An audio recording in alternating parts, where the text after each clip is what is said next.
Estamos en el domingo octavo después de Pentecostés.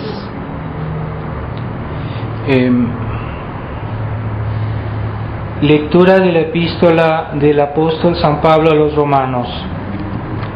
Hermanos, nada debemos a la carne para que vivamos según la carne, porque si viviereis según la carne moriréis, mas si con el Espíritu mortificaréis las obras de la carne, viviréis. Los que son movidos por el Espíritu de Dios, estos son hijos de Dios, porque no habéis recibido espíritu de siervos para volver a caer en el temor, sino espíritu de hijos adoptivos, con el cual aclamamos Abba Padre. Pues el mismo Espíritu Santo atestigua a nuestro espíritu que somos hijos de Dios, y si somos hijos también herederos de Dios y coherederos de Cristo. Continuación del Santo Evangelio según San Lucas. En aquel tiempo dijo Jesús a sus discípulos esta parábola. Había un hombre rico que tenía un mayordomo, del cual corrió la voz de que dilapidaba sus bienes. Llamóle pues y díjole: ¿qué es esto que oigo de ti? Rinde cuentas de tu administración, pues ya no podrás administrar. El mayordomo se dijo: ¿qué haré? Pues mi señor me quita la administración. Cavar no puedo, mendigar me da vergüenza. Yo sé lo que haré, para que cuando sea separado de la mayordomía, me reciban en sus casas. Llamó pues a cada uno de los deudores de su amo, y dijo al primero: ¿cuánto debes a mi amo? Respondió: 100 barriles de aceite. Díjole: toma tu recibo, siéntate luego y escribe 50. Después dijo a otro: ¿y tú cuánto debes?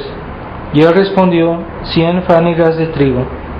Díjole: toma tu recibo y escribe 80.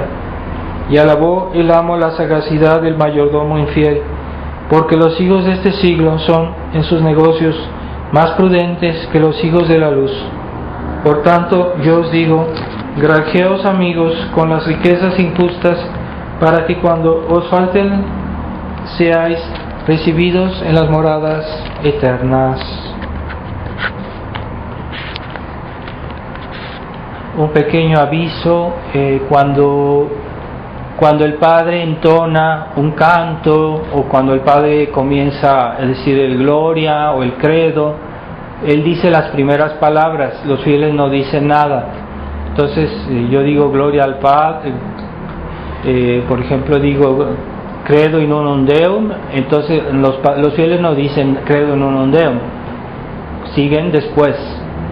Y hay que seguir la voz del sacerdote, no hay que hacer así como que más rápido o más fuerte o no sé. El sacerdote, hay que seguir la voz del sacerdote. Entonces en el Gloria Patri también los fieles no dicen gloria in excelsis Deo, es el Padre que dice gloria in excelsis Deo, y después todos et in terra pax, etc. Así son las oraciones. Y también los cantos, si el Padre lo entona, la entonación la hace solo el Padre, ¿verdad? Y ya los fieles continúan.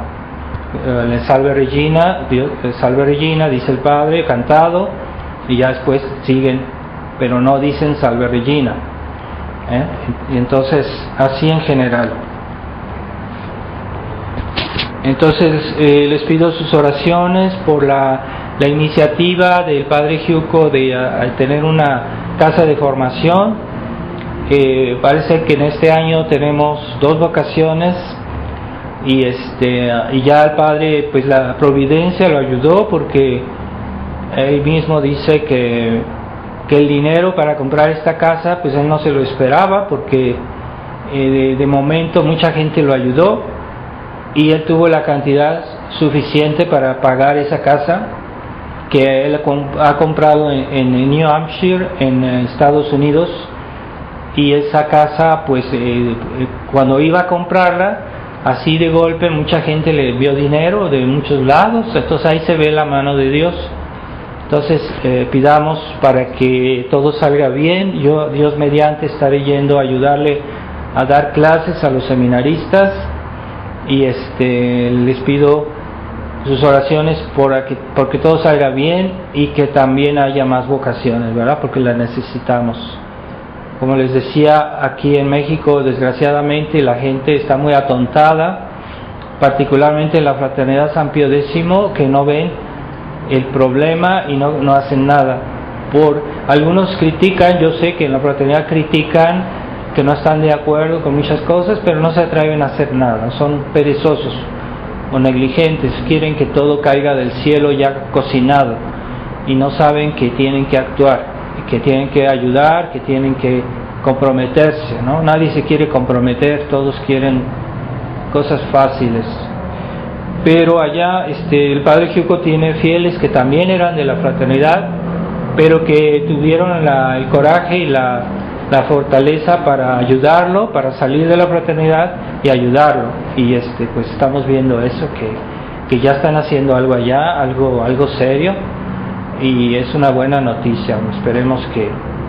Entonces uno de los muchachos que va a ir con él es mexicano, porque bueno, de su familia es de origen mexicana, pero está viviendo en Estados Unidos, y uno de las dos vocaciones es mexicano. En el nombre del Padre, del Hijo y del Espíritu Santo. Amén. Ave María Purísima. Estimados hermanos, estimados fieles, hemos oído este evangelio de cómo nuestro Señor alaba a este hombre, que era un hombre deshonesto, que era un empleado, que tenía a su patrón rico, al cual le administraba sus bienes. Y este empleado era deshonesto, no era honrado. Entonces el patrón a momento dado se dio cuenta y dijo: pues te voy a despedir. Pero como este empleado era una persona de edad, ya sabía que no podía trabajar más y no sabía qué hacer.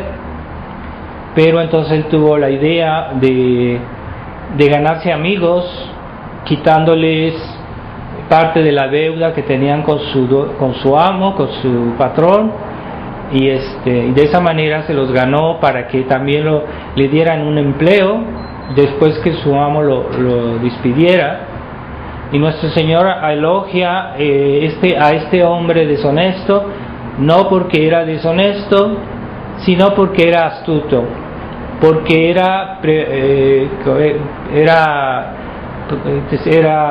prevía las cosas con tiempo y tomaba medios para salvar su vida.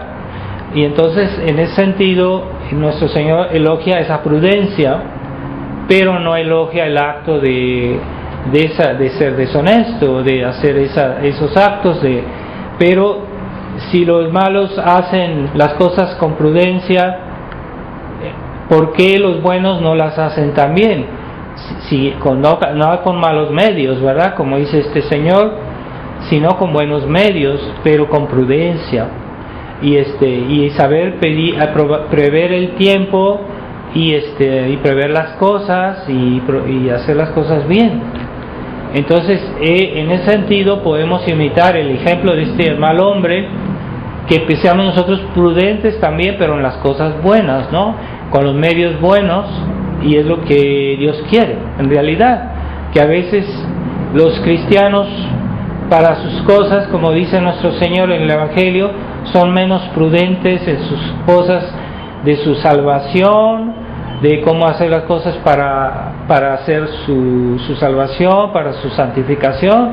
Lo hacen mal y no piensan y no prevén y no se programan su vida.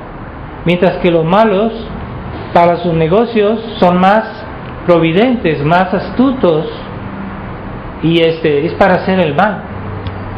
Entonces, ¿por qué nosotros no somos más providentes también en el bien? Debería ser. Tenemos más razones que la gente que hace el mal.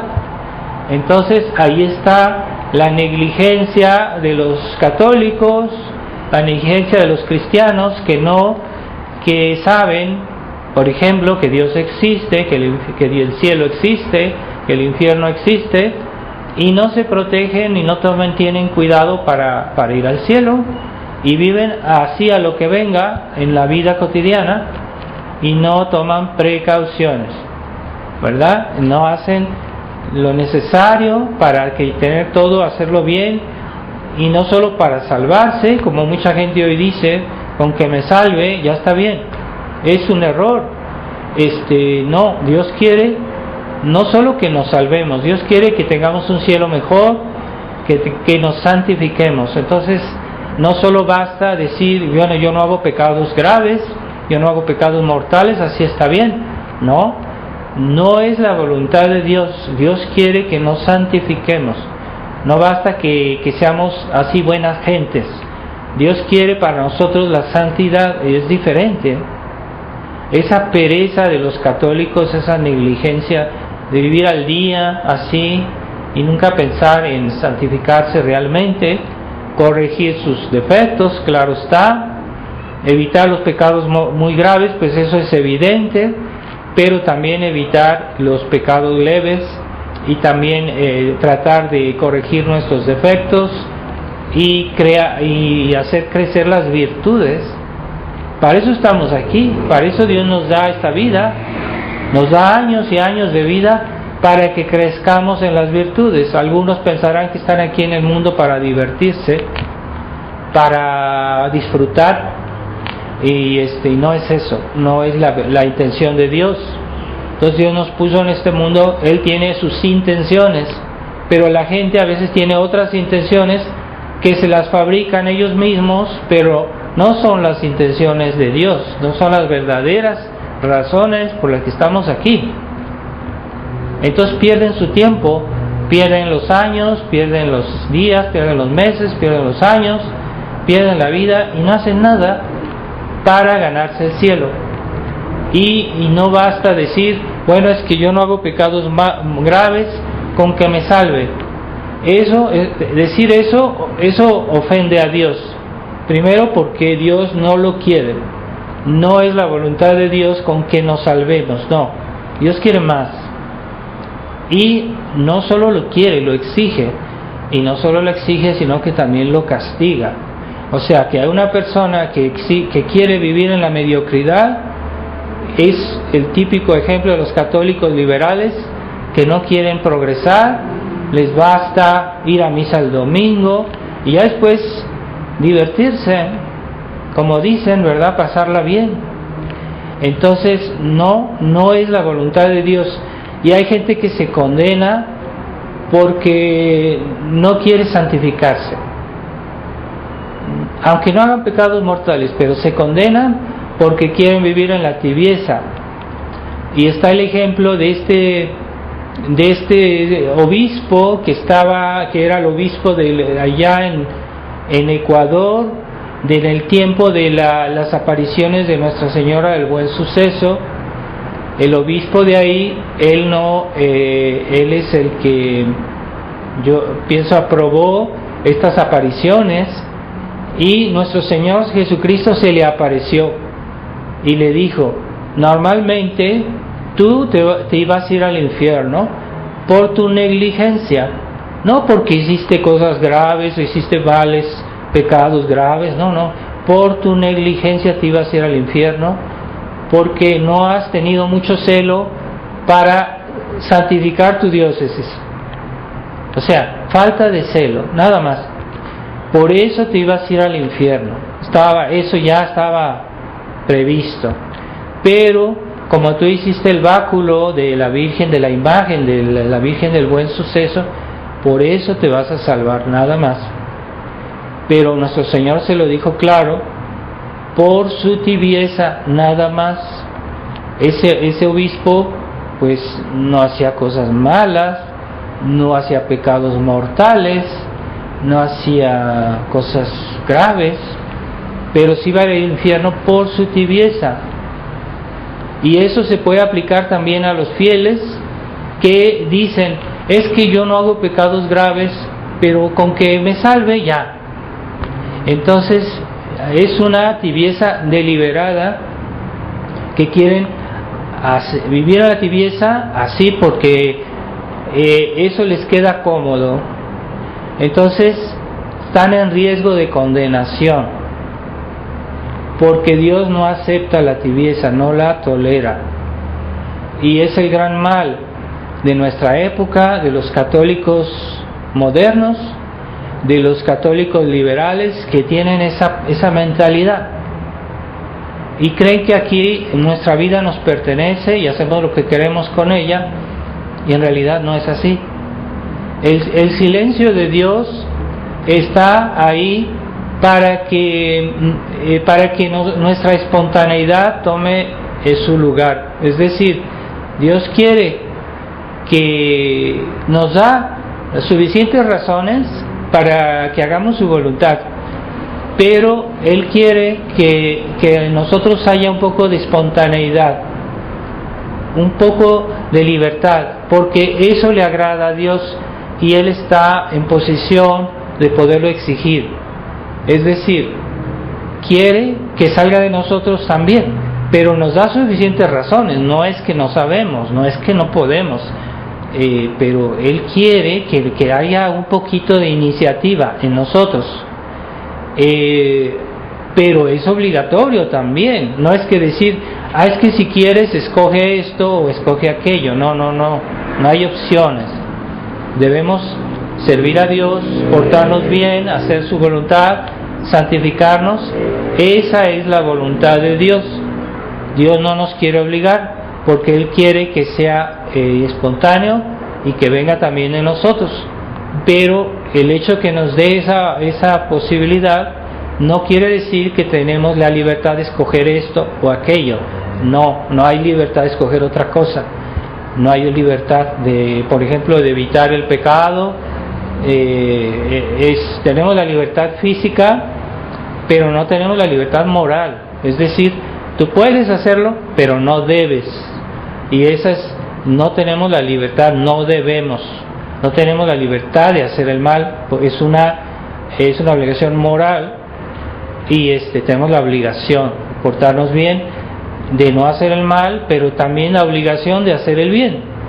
Entonces, el católico moderno, liberal, es una persona que se contenta de no hacer el mal, y que a veces parecen personas buenas, que a veces hacen algún favor, que hacen una buena acción. Es posible, pero no es suficiente, porque hay personas que viven en el pecado, que viven en concubinato, que viven juntos con personas y no están casados. Tal vez fuera de eso ellos puedan ser unas personas simpáticas, unas personas amables, como dicen hoy, buenas gentes, y no es suficiente para salvarse todo eso. Es que tú vas a ir al cielo porque eres buena gente.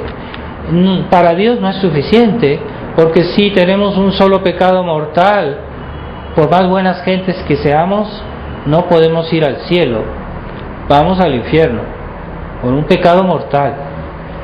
Y lo demás, pues no es suficiente. Para que agradar a Dios hay que vivir en gracia de Dios. Sin la gracia de Dios nadie se salva. No se puede salvar una persona sin la gracia de Dios. Entonces, si tenemos un pecado mortal, por el mismo hecho ya no tenemos la gracia de Dios. Entonces hay que tener cuidado con eso.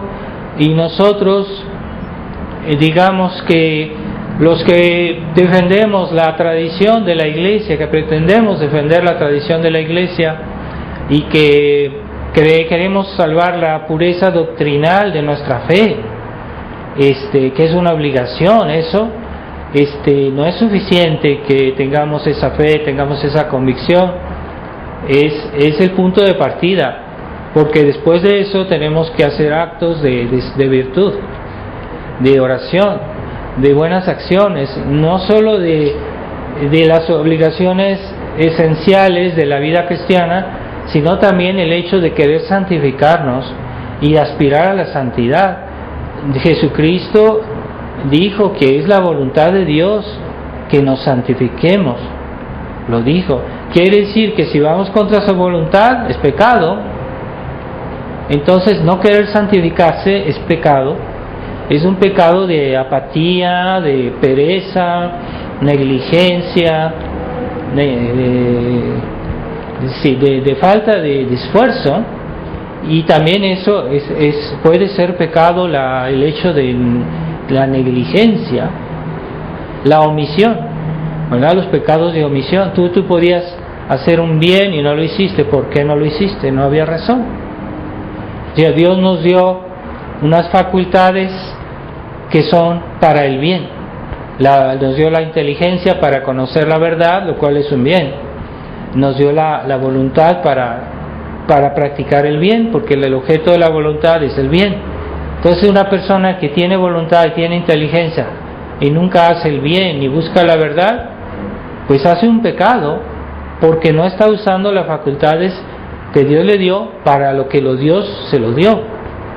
Dios no está aquí todo el día a decirnos haz eso o haz aquello, no. Él no quiere hacer eso. Ya lo sabemos por nuestro catecismo, desde niños sabemos que hay que evitar ciertos pecados y sabemos cuál es la voluntad de Dios. Entonces esa voluntad de Dios la conocemos. Entonces no hay que esperar que Dios esté diciéndonos todos los días lo mismo, ya lo sabemos. Ahí está nuestro trabajo, nuestra espontaneidad, ¿verdad? Entonces esa es la realidad, y el esfuerzo cotidiano también por hacer las cosas bien, porque los malos en sus negocios son muy listos y lo hacen bien, y vemos cómo hoy los malos han tomado el poder en el mundo por su ambición, pero también por el cuidado que hacen con que hacen las cosas. Hacen el mal pero lo hacen bien, por decirlo así, mientras que los católicos están ahí sin decir nada, sin hacer nada, y dejan que el mal avance, que el demonio les ha hecho creer que cuando uno defiende la verdad es una falta de caridad o es una falta de prudencia. El demonio les ha hecho creer que la apatía, la inacción es una virtud. Es que yo soy bueno porque no molesto a nadie, porque yo estoy ahí en mi rinconcito y no hago nada. Eso es buena gente esa persona porque no molesta a nadie, no contradice a nadie. Bueno, es que el mal, si está presente, yo no puedo decir que está bien, y no puedo, si tengo una familia y veo que se portan mal, debo decirle, y eso molesta. Y pueden decir hasta que yo soy soberbio porque yo les llamo la atención. A veces entre amigos hay la obligación de decirle a una persona, mira, eso que no está bien, ¿verdad? No es necesario pelearse, no es necesario discutir, ¿verdad? Pero hay que decirle. Y eso también forma parte de nuestros deberes. La corrección fraterna, ¿verdad? Debe ser hecha con prudencia, claro, sin soberbia, porque hay unos que dicen la verdad, pero dicen con una soberbia que la gente no lo acepta, porque también el otro responde con soberbia y no se avanza, y cada quien se queda en su posición porque no quieren ceder, no quieren humillarse, ¿verdad? ¿Cómo voy a aceptar que me diga esto y que etcétera? Es soberbia. Entonces por eso es bueno cuando corregimos, a veces es necesario ser enérgicos, a veces no. Es mejor tratar de hacer las cosas con prudencia y a veces con cuidado para no hacer que la persona se cierre más, ¿verdad? Pero sí debemos hacer algo, y así que es nuestro deber de alguna manera ayudar a nuestro prójimo. A veces no se puede, a veces no podemos, pero a veces sí, ¿verdad? Por eso yo les he pedido aquí que difundamos las hojitas del Santo Rosario, porque en nuestra época eso nos puede traer grandes gracias, no solo a nosotros, sino a nuestro país y al mundo y a la Iglesia. Entonces difundir la devoción al Santo Rosario es una obra de caridad, y si podemos hacerlo, pues debemos hacerlo. ¿Por qué no?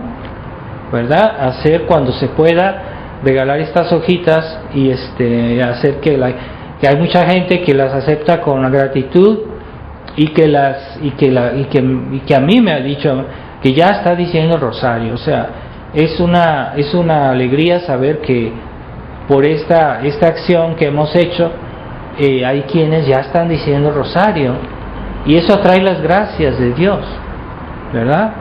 Entonces, pidámosle a la Virgen María que estas hojitas no solo hay que sembrar, sino que también hay que regar la semilla.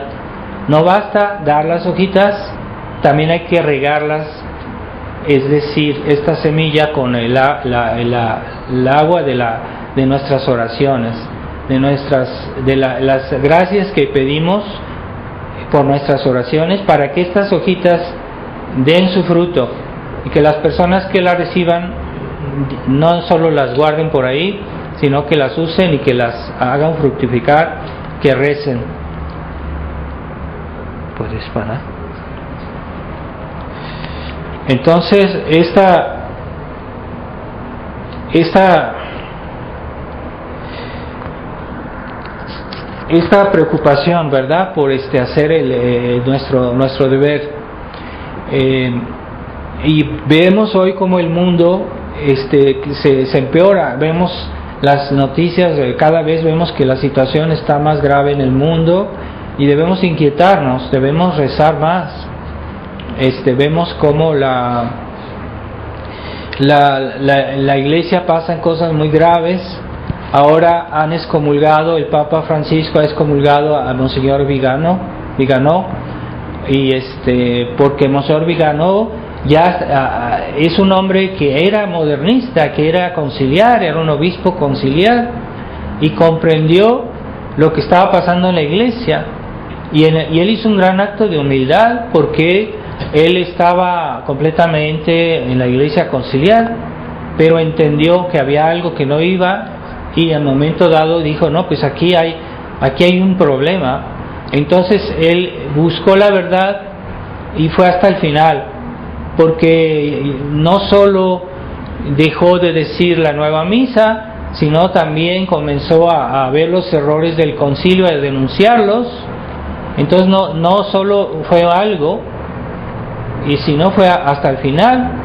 Y él ahorita se ha denunciado los errores del concilio, los errores del Papa Francisco, y que mucha gente no quiere hablar, que no quiere decirlo, y entonces él ha ido hasta al final en su combate contra el mal, contra el error, y es un problema que vemos hoy, que por ejemplo muchos tradicionalistas que se dicen tradicionalistas pero que no hacen todo bien, que hacen las cosas a medias, porque la tradición no solo es la misa, porque hoy por ejemplo en la fraternidad se promueve mucho la liturgia, la belleza de la liturgia, la belleza del culto, pero eso es un aspecto de nuestra religión.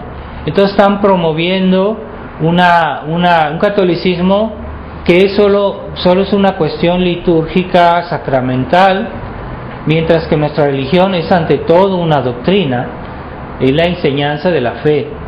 Y Jesucristo dijo, id y evangelizar todas las naciones, enseñarles la fe, el que creerá se salvará, ¿verdad? Él dice sí, el que se bautice también, ¿verdad? Pero también el que creerá, porque para bautizarse pues hay que creer. Entonces no hay bautismo si no hay fe. Entonces el que crea se salvará, el que no crea se condenará. O sea, nuestra religión es primero la fe, la doctrina de la iglesia, la enseñanza de la iglesia, y después sí, los sacramentos en segundo lugar. Entonces en la fraternidad San Pío X se promueve mucho la liturgia, la belleza de la liturgia, pero sin doctrina, sin una doctrina que hay que tener claro que la doctrina de la iglesia se toma toda o no se toma. Entonces cuando se habla de doctrina es no decir un pedazo de la doctrina, una parte. Siempre cuando se habla de la doctrina es toda la doctrina, y para que sea claro es la integridad de la doctrina, ¿verdad? La integridad de la fe. Si no es íntegra, no es la doctrina. Entonces en la fraternidad yo no digo que los padres no digan ninguna enseñanza doctrinal. Lo que pasa es que no es íntegra, es decir, no dicen todo, dicen a mitad, y eso no es una doctrina íntegra, no es eso lo que Jesucristo quería. La doctrina debe ser íntegra y debe estar acompañada de la denuncia del error, la denuncia del Concilio Vaticano II, la denuncia de los nuevos sacramentos, la denuncia de los errores, las herejías que dice el Papa Francisco. No quieren hacer eso. Así algo tímido sí lo hacen, pero ya no es la integridad, ya no es la entereza de la enseñanza que deberían dar. Entonces es una vida, una liturgia sin doctrina, o sea, que no me vengan con cuentos, que no es la doctrina parcial, es la doctrina íntegra la que se debe predicar, y no basta que hagan algún discurso ellos así un poco espiritual, cosas azucaradas, empalagosas. No, tienen que hablar de toda la doctrina de la Iglesia, y es el deber de los hombres de Iglesia, porque los hombres de Iglesia no son personas privadas, son personas públicas. Entonces una persona pública tiene que tener acciones públicas. Entonces la enseñanza de los sacerdotes debe ser pública y no en privado. Cuando viene una persona y le dice: padre, es que esto no está bien del Papa Francisco, y le dicen: sí, tienes razón, pero así en privado, y no le dicen, y ya no lo dicen en público, y no quieren denunciar todos los errores del Vaticano II, y entonces empiezan a pactizar. Y ese es el gran problema de la Fraternidad San Pío X hoy, que ya hay muchos síntomas de que han cedido y que han vuelto atrás, y ellos dicen que no, y nunca van a querer reconocer su error, nunca van a querer reconocer que se han equivocado. Eso es orgullo, discúlpenme, pero es orgullo. Entonces ya están aceptando la práctica, la disciplina de la Iglesia conciliar. Que digan que no han hecho compromisos, pero ya están aceptando la disciplina de la Iglesia conciliar. Y hay muchos hechos. Aquí un sacerdote aconsejó a un fiel aquí en México, de que a un fiel: es que yo quiero ir a participar a una confirmación del nuevo rito, de la nueva iglesia. Y el padre le dijo: sí, tú puedes ser padrino, ¿por qué no? Bueno, ¿qué quiere decir? Si yo puedo participar a los nuevos sacramentos, yo también puedo participar a la nueva misa. Entonces, que no nos digan que no están haciendo marcha atrás. También, como les decía, en otros tiempos en la fraternidad siempre se daba el complemento del bautismo a los niños que habían sido bautizados con el nuevo rito, porque el nuevo rito han suprimido cosas y ya no reciben todos los exorcismos, ya no reciben a veces ni las unciones. Entonces esas bendiciones el niño las necesita, y por eso hay muchos niños que son muy agitados, que tienen problemas, que después creen que es un problema médico y les dan medicina o les dan cualquier cosa, pero no es un problema médico, a veces es un problema espiritual, y por eso el niño está agitado, porque el demonio todavía tiene un poder sobre él, y por eso hay que complementarle los exorcismos que no recibió en el bautismo y las unciones. Entonces en la fraternidad ya no lo hacen. Antes lo hacían siempre y ahora ya no lo hacen. Es que no quieren desagradar a la iglesia oficial, no la quieren desagradar. Están quedando bien. Ahora ya permitieron que cuando hay matrimonios tiene que estar el párroco de la parroquia, el párroco modernista, debe estar ahí cuando casan a los fieles de la fraternidad. Eso ya está previsto, que no nos digan que esto no es compromiso. Y el padre Giuco me comentaba, ahora que estuve en Estados Unidos, que él pidió a un sacerdote de la fraternidad con la cuestión de las amonestaciones antes del matrimonio, que antes se hacían 3 amonestaciones para ver si esta persona no estaba casada ya, o que tenía una situación anormal, entonces se hacían las amonestaciones para investigar si esta persona se podía casar o estas personas se podían casar, y eso siempre fue la práctica de la iglesia. Pues ahora el padre le respondió, un padre de la fraternidad le respondió al padre Giuco y le decía: no, es que en nuestra diócesis ya no se hacen las amonestaciones, entonces yo tampoco las hago. Entonces ya están siguiendo la disciplina conciliar, que no nos digan que no, ¿verdad? Ahora los fieles allí en Kansas está donde fue el retiro que hicimos, alquilamos una casa de campo para hacer el retiro, pero los fieles que van a la fraternidad en Kansas, ahí hay un grupo importante de fieles de la fraternidad San Pío X, que ya ellos comentan, dicen: no, es que ya el viernes no obliga a comer, podemos comer carne porque el obispo de aquí nos da permiso de comer carne los viernes, entonces esto está permitido, y ya la misma sacerdotes de la fraternidad les dicen que pueden aceptar comer carne porque ya está permitido, cuando la abstinencia es una tradición de la iglesia, yo pienso que remonta hasta los apóstoles, es una inmemorial de que la iglesia siempre ha respetado la abstinencia los viernes. Hasta un tiempo en la iglesia conciliar también se respetó, pero ahora ya lo van a estar suprimiendo, y la fraternidad San Pío X lo acepta, ¿verdad? Entonces todo eso quiere decir que ellos no solo quieren acercarse a Roma, sino que ya están aceptando la práctica del concilio, cómo se vive el concilio en los detalles, en la disciplina. Están aceptando la disciplina conciliar, que no nos digan que no. Todo eso es sintomático, y no hay eso solo, hay más cosas también. Han aceptado las recomendaciones del Papa Francisco sobre, no, es que la cuestión de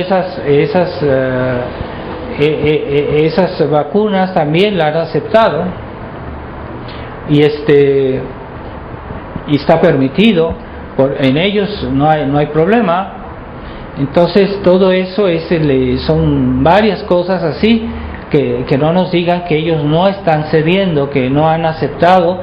Pero lo más grave, y que muchos fieles no lo ven, incluso de la resistencia, lo más grave es ese documento que Monseñor Felé firmó en el 2012, en el cual él aceptaba que los nuevos sacramentos son legítimos, que la nueva misa es legítima, que no había problema con el ecumenismo, que no había problema con las direcciones nuevas del concilio. Eso es lo más grave, porque el problema doctrinal es lo más importante. Por la doctrina, los mártires dieron la vida, todos los mártires dieron la vida por su fe, por la doctrina, por la fe. Entonces es importante la fe, ¿no? O sea, si los mártires, todos los mártires son mártires porque dieron su vida por la fe. A ver, un católico que muere por otro motivo, aunque sea por caridad, por ayudar a los enfermos, no es mártir. Siempre se ha reconocido así en la historia de la iglesia. Los que son mártires son los que dan la vida por motivos de fe, por odio a la fe. Los malos que los matan por odio a la fe. Eso es ser mártir.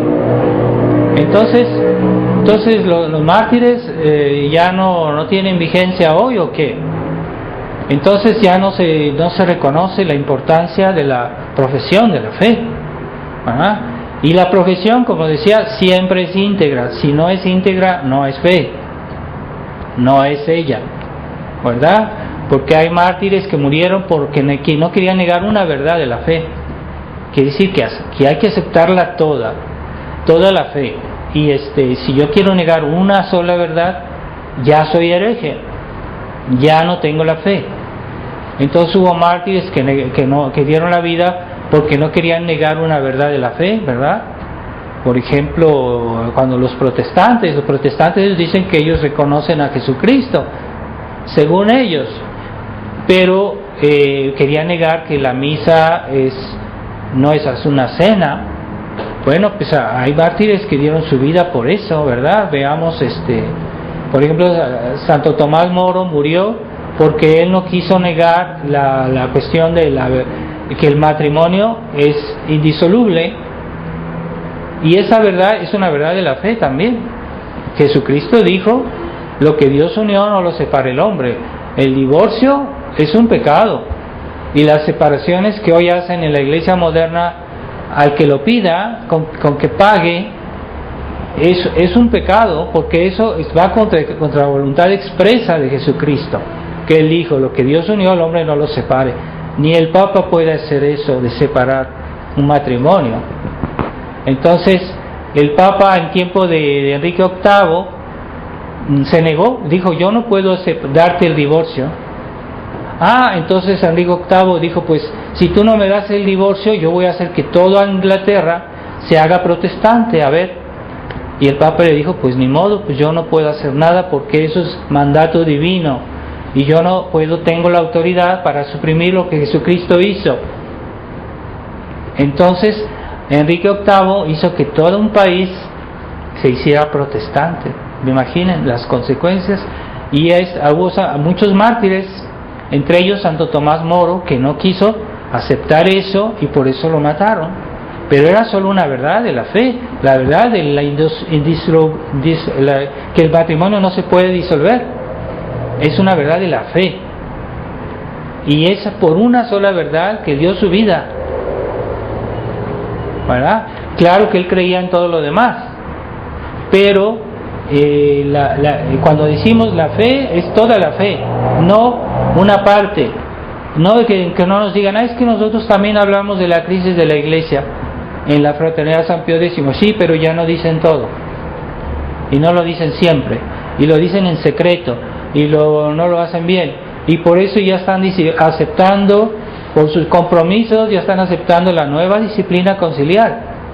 Sí, ya se puede comer carne el viernes, ya no se da bien el bautismo, ya se puede uno participar. Si uno puede participar a los sacramentos, pues puede participar a la nueva misa. Pero la nueva misa está mal, la nueva misa está impregnada de protestantismo, como decía Monseñor Lefebvre, está envenenada. Y Monseñor Lefebvre decía: la misa no es un rito católico, no está legítimamente promulgada. Entonces eso ya no lo quieren decir. Pero ese documento que firmó Monseñor Felé, y que ahora lo han suprimido en todos los sitios de la fraternidad, en internet, en donde quiera, han suprimido ese documento porque es revelador. Ahí es donde realmente él hace el pacto con la iglesia conciliar, porque él acepta la legitimidad de los sacramentos nuevos. Y es como decir: Monseñor Lefebvre se equivocó por haber fundado la fraternidad, porque él lo hizo porque justamente no era legítimo todo eso. Entonces, sin decirlo, él está desaprobando toda la obra de Monseñor Lefebvre, toda su enseñanza. Entonces es una traición, pero así con toda su magnitud. Y es curioso que el día que se firmó ese documento es 100 años después de que el hundimiento del Titanic, que fue un barco que se hundió, que era un barco inmenso que se hundió en una fecha determinada, y justo en los 100 años después pasa este documento está firmado ese día. Es tal vez una señal de Dios, ¿verdad? Es sintomático, ¿no? Pero ese documento ya no aparece en los lugares oficiales de la fraternidad, pero nunca ha sido retractado, nunca ha sido desaprobado. Quiere decir que sigue vigente, y ya nos están acusando a los de la resistencia, al padre Giuco, a nosotros, que hemos inventado ese documento. Ya nos está diciendo que ese documento nunca existió, lo cual es una mentira manifiesta. Y en realidad sí, yo tengo la revista interna de la fraternidad, que era una revista que solo le dan a los sacerdotes porque es interna a la fraternidad, y yo tengo esos documentos. O sea, hay la evidencia de que ese documento se hizo, y en su tiempo todo el mundo hablaba de eso, pero ahora como que quieren que se le olvide a la gente, no hablan de eso, lo suprimen, e incluso ya están negando que ese documento existió, lo cual es escandaloso, ¿verdad? Es mal, deshonesto, es incorrecto actuar de esa manera. Entonces la nueva fraternidad ya da muchas señales de estar cayendo en la disciplina conciliar. Primero, la aceptación de la doctrina, de los principios que se firmó en el 2012 es lo principal, porque lo demás es secundario.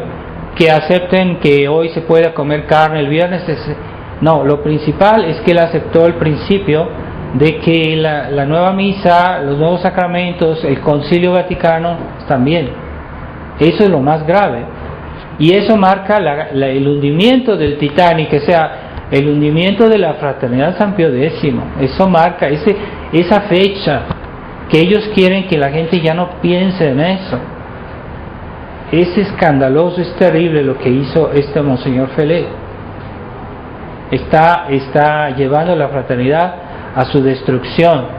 Que hagan bonitas misas, que hagan bonita liturgia, eso es como para tapar todo lo que está detrás, y es una hipocresía, porque si yo quiero honrar a Dios pero no acepto toda la fe, si no tengo la profesión completa de la fe, es una hipocresía toda esa liturgia hermosa, ¿verdad?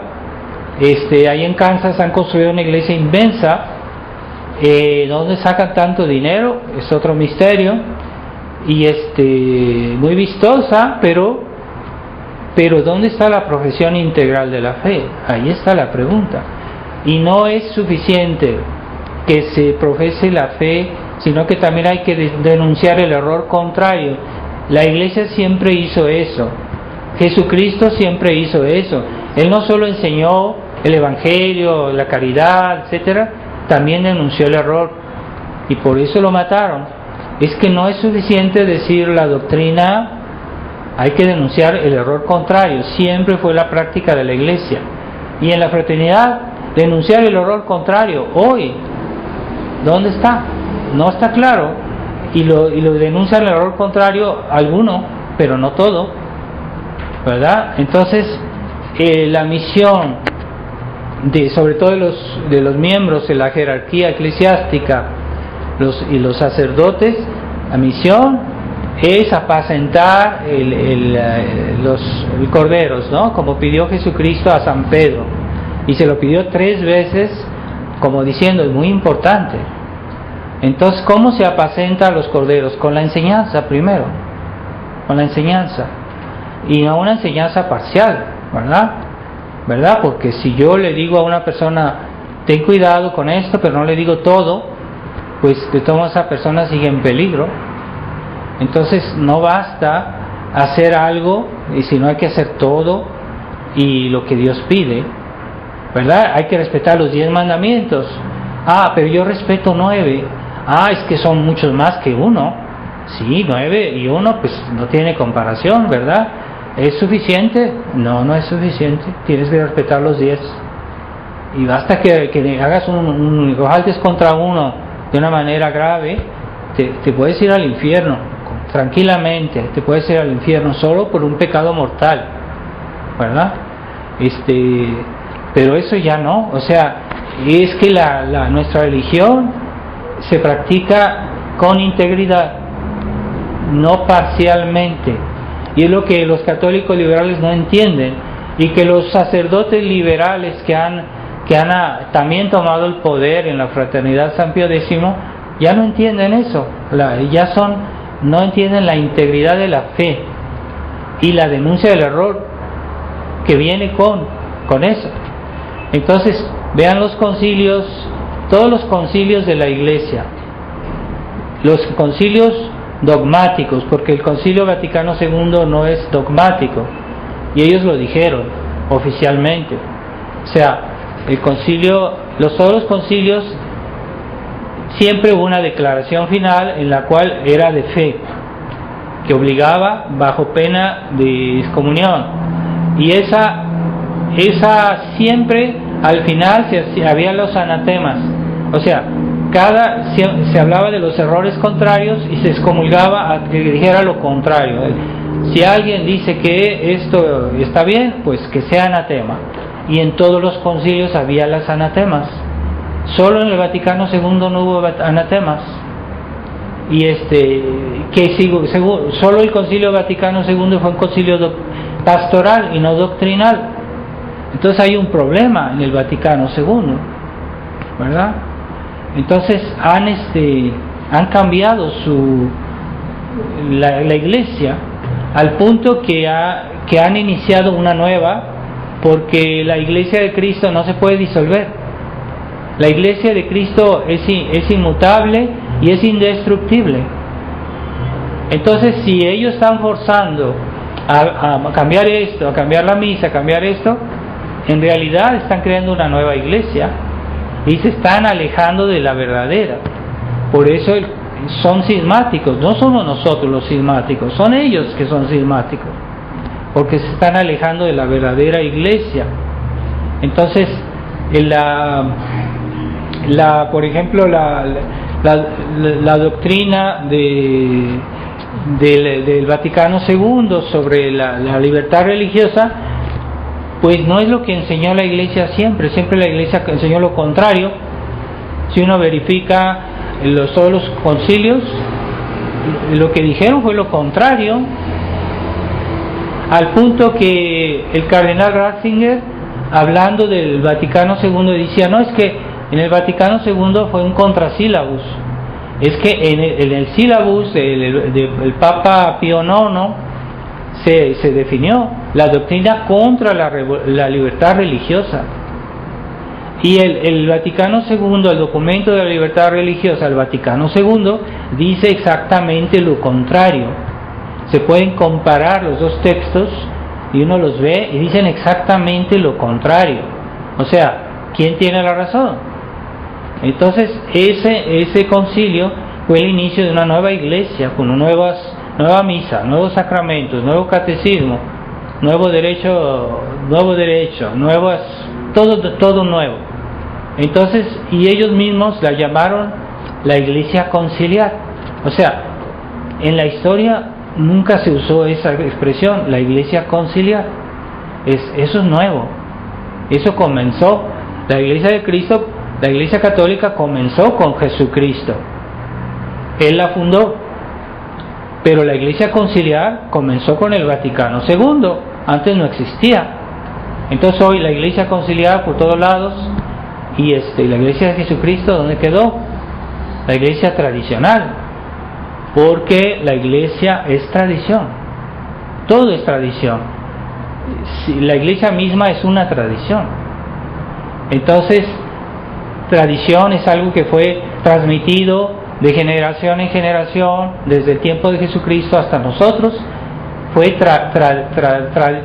tradición, quiere decir tradere, en latín quiere decir entregar.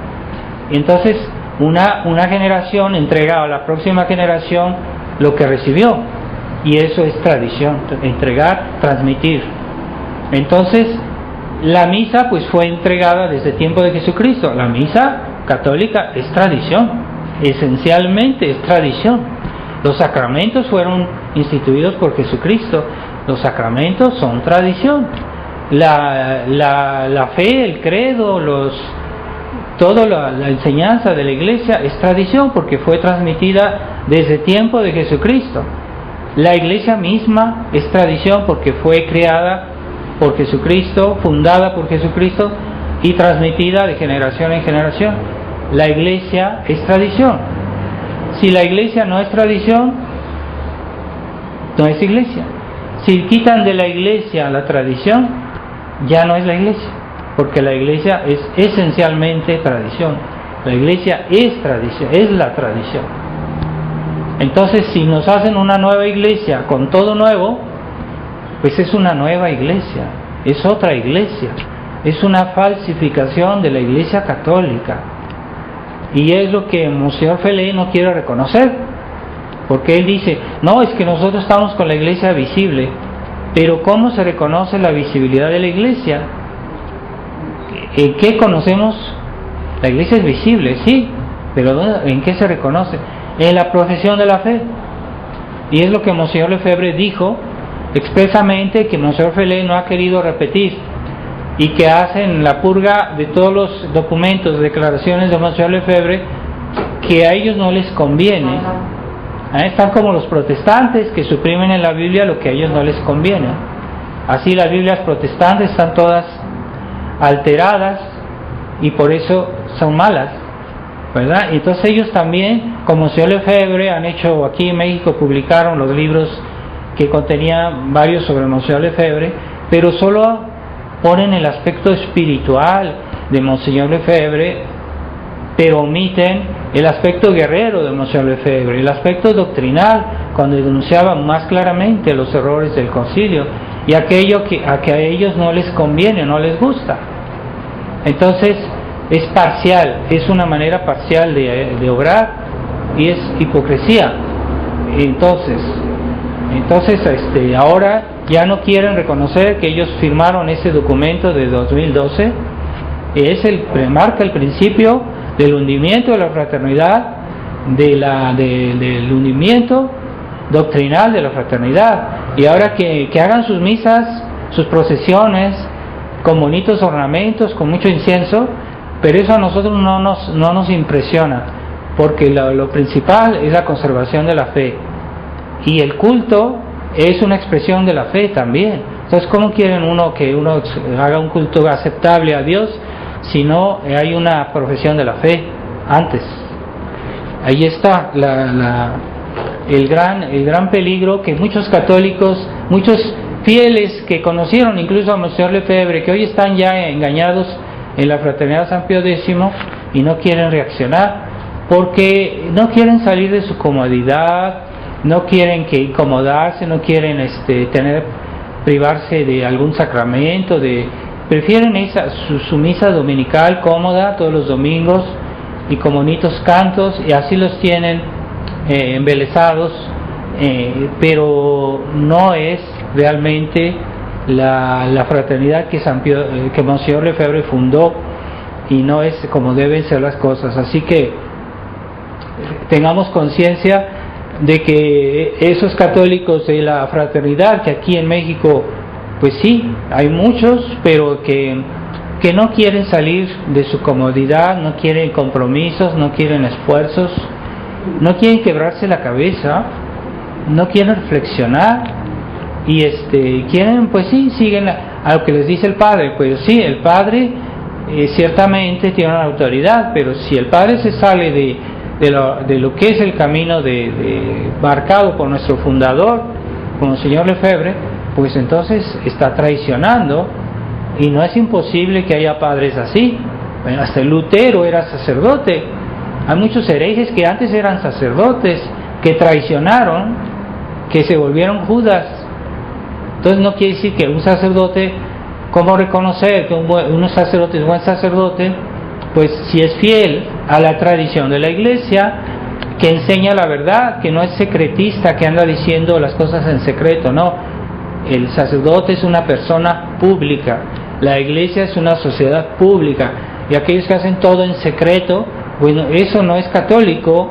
La iglesia católica no es una sociedad secreta.